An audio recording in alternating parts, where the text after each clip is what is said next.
नमस्कार, न्यूज 18 राजस्थान की खास पेशकश में आप सभी का हार्दिक स्वागत। मैं हूं आपके साथ प्रियंका राय। कहावत है, कथनी से अधिक करनी बोलती है। तभी काम करने वालों को अपने बारे में बोलने की जरूरत नहीं होती। उनका काम उन्हें सम्मान दिलाता है। दूसरे राजनीतिक दल के बारे में तो नहीं, लेकिन बीजेपी के बारे में ऐसा शर्तिया तौर पर कहा जा सकता है। तभी तो बीजेपी ने प्रदेश में समर्पण का सम्मान करते हुए ऊर्जावानों को कमान सौंपी है।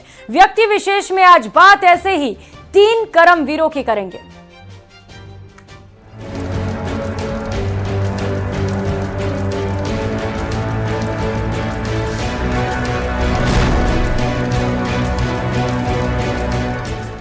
तो प्रदेश की सियासत में नए युग की शुरुआत हो गई है और इसकी कमान अब भजन लाल शर्मा के हाथों में है, जिनके सामने कई चुनौतियां भी हैं। देखिए इस रिपोर्ट में। नए युग की मैं भजन लाल शर्मा ईश्वर की शपथ लेता हूं कि मैं विधि द्वारा स्थापित भारत के संविधान के प्रति सच्ची श्रद्धा और निष्ठा रखूंगा। कहानी भजन लाल के संघर्ष की,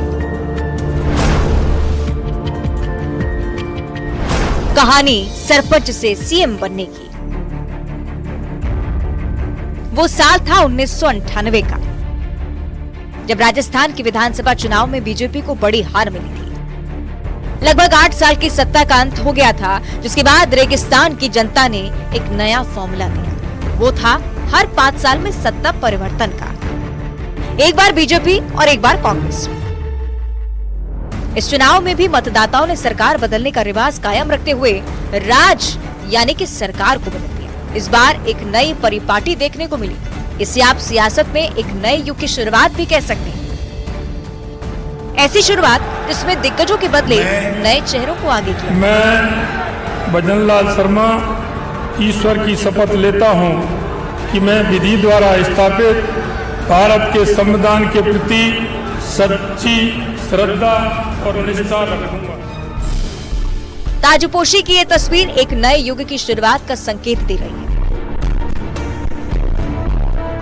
आखिर 2.5 दशक बाद बीजेपी ने नए चेहरे को राजस्थान की गद्दी पर बिठाया है, जिनका नाम भजन लाल शर्मा है। हालांकि सीएम बनने से पहले तक शायद आपने भजन लाल शर्मा का नाम सुना भी नहीं होगा। जिस दिन बीजेपी को सीएम के नाम का ऐलान करना था, उस दिन विधायकों की बैठक में भजन लाल शर्मा सबसे अंतिम पंक्ति में बैठे थे। लेकिन अब यही व्यक्ति राजस्थान का मुखिया बन गया है। देशवासियों से विकसित भारत संकल्प यात्रा उत्थान और उन्नति के इस रथ को हर व्यक्ति की भागीदारी के साथ अपनी मंजिल पर पहुंचाने की अब न पहल है। इस यात्रा के लिए भारत सरकार की ओर से 280 सुसज्जित रथ भिजवाए गए हैं, जो 17 दिसंबर 2023 से 26 जनवरी 2024 तक प्रदेश की सभी ग्राम पंचायत और शहरी निकायों तक ये पहुंचेंगे। भजन लाल शर्मा का नाम भले ही मीडिया में मुख्यमंत्री की दौड़ की चर्चाओं में ना था, लेकिन बीजेपी संगठन के अंदर खाने उनके नाम की चर्चाएं हो रही थी। हालांकि भजन लाल शर्मा को इतनी बड़ी जिम्मेदारी ऐसे ही नहीं मिली है। इसके पीछे संघ और बीजेपी की बड़ी दूर की सोच है। पार्टी आने वाले 25 सालों को ध्यान में रखकर फैसले ले रही है। बीजेपी को राजस्थान में लंबी सियासी लड़ाई के लिए एक मजबूत योद्धा की जरूरत थी। एक ऐसा नेता जिसकी उम्र भी ज्यादा ना हो, जो आने वाले 20 से 25 साल तक राजनीति में सक्रिय रहे। एक ऐसा नेता जो संघ और बीजेपी की विचारधारा में फिट बैठता हो। एक ऐसा नेता जो पढ़ा लिखा हो, तेज तर्रार हो, साथ ही जातीय समीकरणों को भी साध सके, जिसे जमीनी राजनीति का भी लंबा अनुभव हो। सफलता हासिल करने के लिए केवल मेहनत ही नहीं, बल्कि सितारों का साथ होना भी बहुत जरूरी होता है। ज्योतिष शास्त्र के अनुसार सीएम भजन लाल शर्मा की कुंडली के सितारे बेहद प्रबल हैं।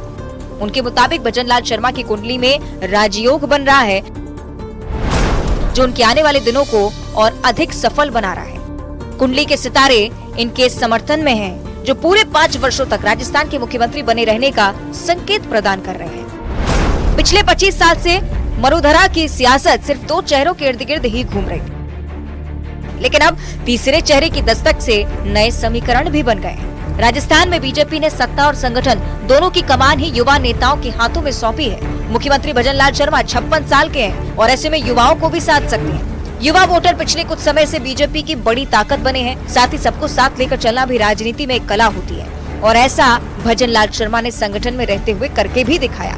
भजन लाल शर्मा 2016 में प्रदेश महामंत्री बने।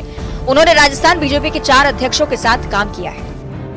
हालांकि भजन लाल शर्मा बीजेपी संगठन का अहम चेहरा माने जाते हैं। राजनीति के जानकार उनको अमित शाह का करीबी भी मानते हैं, लेकिन इसके अलावा उनकी पहचान एक मजबूत कार्यकर्ता की भी है जो हर परिस्थिति को आसानी से संभाल सकता है। क्योंकि भजन लाल कॉलेज के दिनों से राजनीति में उतर गए थे। वो सबसे पहले अखिल भारतीय विद्यार्थी परिषद से जुड़े, बाद में सक्रिय राजनीति में आए।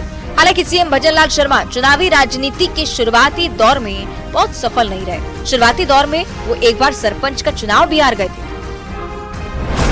हालांकि 2000 में वो अपने गांव अटारी के सरपंच चुने गए। 2003 में उन्होंने नदबई से विधानसभा का चुनाव लड़ा, लेकिन हार गए। भजन लाल शर्मा 2009 में भरतपुर जिला बीजेपी के अध्यक्ष बने। 2014 में पहले बीजेपी के प्रदेश उपाध्यक्ष और 2016 से अब तक महामंत्री पद का जिम्मा संभाला है। हालांकि अब भजन लाल शर्मा के सामने कई चुनौतियां भी होंगी। सबसे पहले उन मुद्दों का सामना करना होगा जिन्हें चुनाव के दौरान बीजेपी ने जमकर भुनाया था, और ऐसे में नए मुख्यमंत्री को जनता के लिए बहुत कुछ नया भी करना है। Bureau report, news 18 Rajasthan.